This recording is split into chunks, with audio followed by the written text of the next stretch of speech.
बंगाल के मुर्शिदाबाद की घटना कोई एक ऐसी पहली घटना नहीं है कि जहां पे आपको बंगाल में हिंसा का यह रूप देखने को मिला। बंगाल एक बार पुनः दंगाइयों की भेंट चढ़ चुका है और इसके पीछे दो सबसे बड़े कारक जिम्मेदार हैं। एक तो बंगाल का सामाजिक ताना बाना।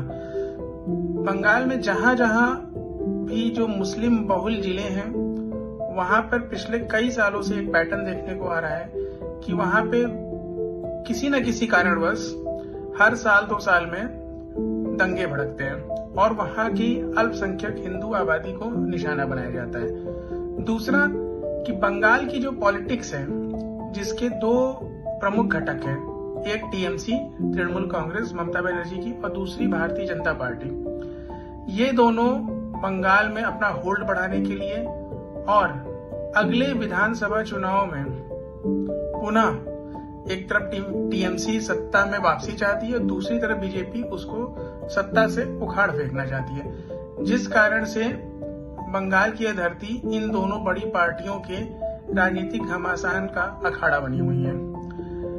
मुर्शिदाबाद में हाल फिलहाल की जो रामनवमी वाले दिन की घटना थी, उस घटना के बाद से मुर्शिदाबाद, दक्षिण परगना और नदिया जैसे कई जिलों में दंगे भड़क गए। दंगों के पीछे इस बार का जो तत्कालिक कारण बताया गया वह वक्फ बोर्ड संशोधन बिल को बताया गया।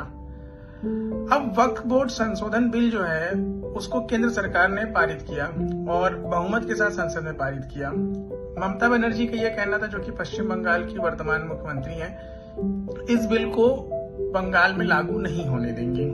अगर केंद्र ने कोई बिल पारित किया और बंगाल सरकार ने बोला कि वह इस बिल को पर्टिकुलर राज्य में लागू नहीं होने देगी, तो बात वहीं पे खत्म हो जानी चाहिए थी या फिर उस बात का एक लीगल प्रोसीडिंग के थ्रू हल निकाला जाना चाहिए था। आप सुप्रीम कोर्ट जाते, सुप्रीम कोर्ट पे उस पे टिप्पणी भी आई है, बाकी चीजें भी हैं, आप उस माध्यम से आगे बढ़ सकते थे। लेकिन ये कहां से उचित है कि आप आम जनता को चोट पहुंचाकर, दंगे भड़काकर इस बिल का विरोध कर लेंगे और क्या इससे यह बिल वापस हो जाएगा या उसमें कोई संशोधन हो जाएगा?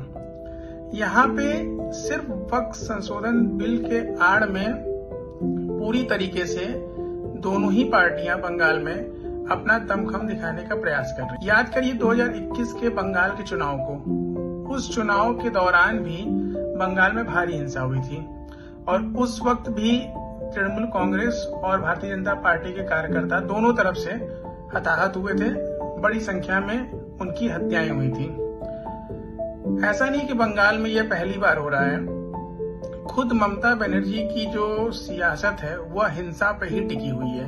बंगाल एक समय वामपंथियों का गढ़ कहा जाता था।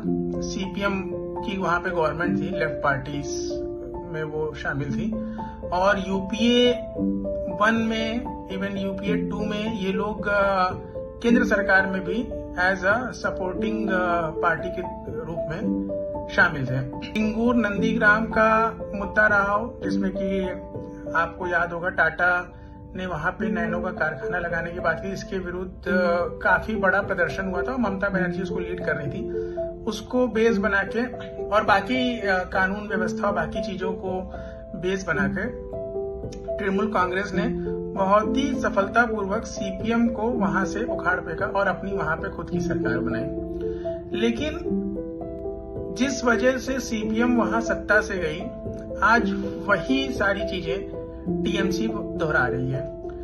टीएमसी ने भी हिंसा को सत्ता में बने रहने का हथियार बना लिया है और खास तौर पे टीएमसी जो है मुस्लिम तुष्टीकरण की राजनीति में इस समय नंबर 1 है। टीएमसी कोई भी ऐसा कदम नहीं अपना पीछे खींचना चाहती जिससे कि उसकी मुस्लिम वोटर को दिक्कत हो या फिर मुस्लिम वोटर उससे दूर जाए।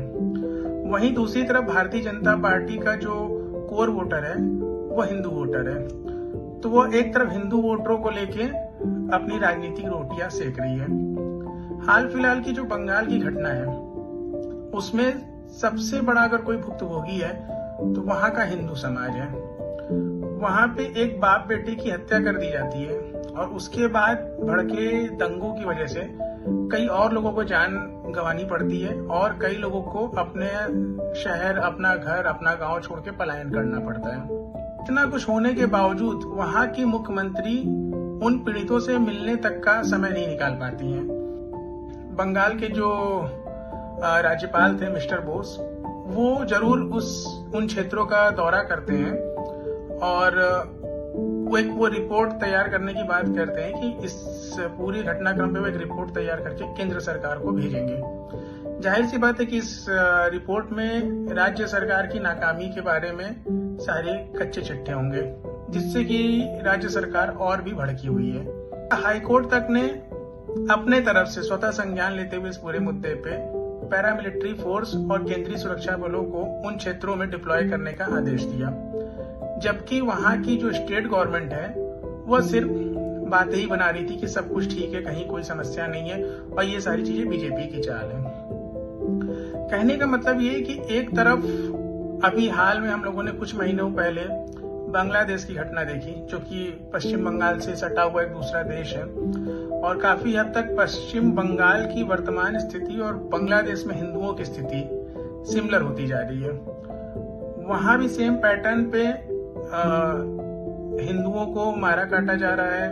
वहां पे दंगे के आड़ में मतलब उनकी जमीन जायदाद और वहां की उनकी औरतों की आबरूओं से खिलवाड़ किया जा रहा है।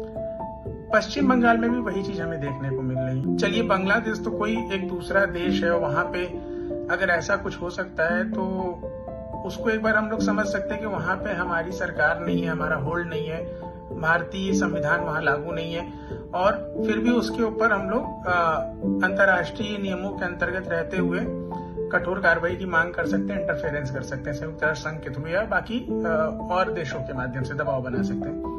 बट यहाँ पश्चिम बंगाल में तो ऐसी कोई दिक्कत नहीं है। यहाँ पे तो हमारी खुद की चुनी हुई डेमोक्रेटिक गवर्नमेंट है। सेंट्रल में तो इतनी पावरफुल सेंट्रल गवर्नमेंट है, फिर भी वहां पे हिंदुओं के साथ जो आज ये अत्याचार हो रहा है उसको क्यों नहीं रोका जा रहा। इसके गहराई में जाएंगे, इसको ध्यान से देखेंगे तो ये रुकेगा, जल्दी ही रुकेगा। लेकिन ये रुकने के पहले जिसके जो इससे निहित स्वार्थ है वो पूर्ण हो जाएंगे, तभी ये रुकेगा। एक तरफ टीएमसी ये दिखाने में सफल हुई कि वो पूरी तरीके से वहां के मुस्लिमों के पीछे खड़ी है और इतने दबाव के बावजूद उन्होंने उसका हाथ नहीं छोड़ा और ये जो दंगाई थे जिनको टीएमसी शांति दूत कह के बोलती है, उनको वो जितना हो सकता है कवर करने का प्रयास करती है। दूसरी तरफ भारतीय जनता पार्टी यह दिखाने में सफल रही कि उसकी भले पश्चिम बंगाल में सरकार ना हो, बट जहां भी हिंदुओं से रिलेटेड कोई भी ऐसा मुद्दा होता है या हिंदुओं के ऊपर अत्याचार होता है तो वह सबसे पहले फ्रंट पे जाकर उनको डिफेंड करने के लिए वहां पे खड़ी है। लेकिन यहाँ पे ये चीज गौर करने वाली है कि इन दोनों पार्टियों का किसी का वहां के आम नागरिकों के साथ जो घटित हो रहा है उससे कोई सरोकार नहीं है।